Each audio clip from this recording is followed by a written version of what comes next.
Je pense que vous êtes nombreux à connaître au moins deux noms des hauts lieux de la bataille de Verdun, comme le secteur de Vaux, Thiaumont, Douaumont, Tavannes, Souville. Ces hauts lieux d'une bataille inédite et massive que fut la bataille de Verdun, à laquelle on doit 300 000 morts, 400 000 blessés, donc soit un total de 700 000 victimes, 100 000 portés disparus, et où durant toute l'année 1916, ce sera pas moins de 60 millions d'obus qui seront tirés sur le célèbre champ de bataille de Verdun. Évidemment, ce sont des estimations. Et je pense aussi que vous êtes beaucoup à savoir ce qu'il s'est passé durant cette bataille de Verdun. Peut-être par le fait que vous en avez fait une passion, peut-être aussi par le fait que vous l'avez étudié, ou de par vos parents, vos grands-parents, votre histoire personnelle.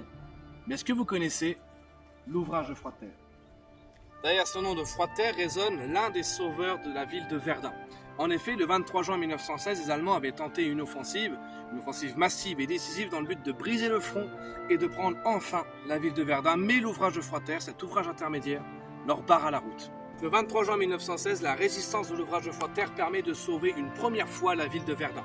Au mois de juillet, ce sera le tour du fort de Souville, par exemple. Mais cet ouvrage intermédiaire de Froidterre, vous êtes beaucoup à le connaître. Déjà peut-être par le fait que vous êtes passionné, donc vous connaissez son emplacement. Ou alors du fait que vous êtes touriste, vous avez suivi les panneaux, vous êtes arrivé sur cette route qui vous a amené à l'ouvrage intermédiaire de Froidterre.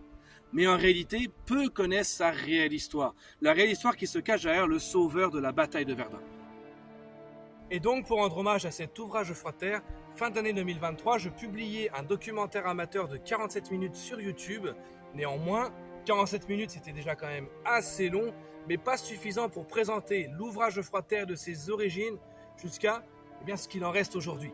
C'est pourquoi j'ai décidé d'écrire et de publier un livre sur l'ouvrage de Froidterre.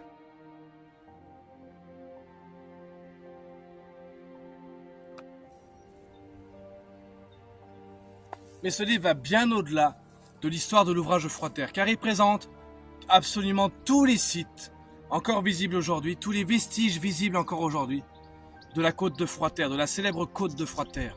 Ce livre a pour ambition de s'adresser à tout le monde, déjà aux néophytes ou aux touristes qui lors de ces randonnées pourra découvrir les sites de la côte de Froidterre et qui grâce à mon livre pourra avoir un historique et un contexte.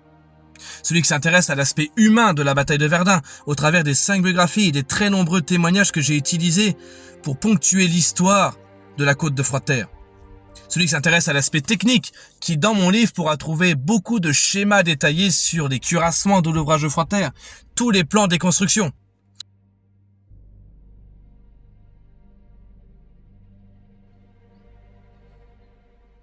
Celui aussi qui s'intéresse à la stratégie militaire, car beaucoup de cadres de tir, de plans d'époque, de plans reconstitués viennent ponctuer les opérations militaires sur la côte de Froidterre de 1916 jusqu'en 1918, avec un détail le plus complet sur tous les régiments, les bataillons, les divisions impliquées.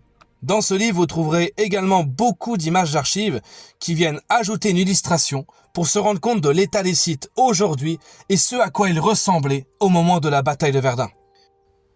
En effet, ce livre va présenter absolument tous les vestiges de la côte de Froidterre, comme cette batterie d'artillerie, la 1.3 par exemple. Il va présenter aussi la batterie d'artillerie MF3, aussi tous les abris de combat ou abris d'infanterie qu'on peut trouver, comme par exemple le PC-120, le PC-119, le PC-118 près de Thiaumont, ou alors encore le très célèbre abri des 4 cheminées, ou même le dépôt D de Froidterre.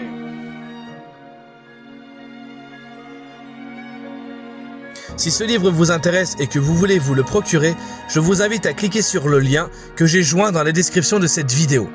Il s'agit d'un livre imprimé en France et fait de matériaux éco-responsables, édité en auto-édition. Merci à vous.